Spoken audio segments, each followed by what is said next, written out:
Yeah, so in mission control, there's always a CAPCOM, which goes way back to the 1960s, a capsule communicator, back when the astronauts were in capsules. The CAPCOM was always an astronaut who was working in mission control and talking on the radio to the other astronauts in space on a particular mission.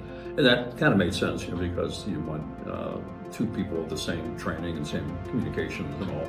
To make all that go well. Yes, that was history. So I had the good fortune of being assigned one of two CAPCOMs actually for the first 3 Space Shuttle launches. So Dan Brandenstein and I were, he was a Navy guy, we trained together in our class and all. So Dan had the idea that we would develop a Q tie. Okay, so Qs are checklists. They're things that the astronauts need to know about. And all over the inside of the Space Shuttle, we would have cue cards Velcroed to the panels with emergency procedures and so forth. And then we did the same thing in mission control. We had the same cue cards Velcroed to the mission control consoles, so we could know what to tell the crew to do and so forth.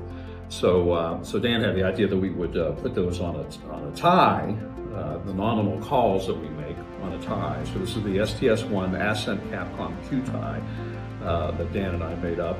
And it has, the first call was go at 40. So that was 40 seconds after liftoff. We would tell the crew that everything looked good and keep going, that kind of thing. And all the way through for about the first 10 minutes, of the Space Shuttle launch. And of course, we put them all upside down so we could read that. So it was a bit of a joke in the sense that we had all the proper cue cards on the panels, but we thought it was kind of cute to be able to do the ties that way.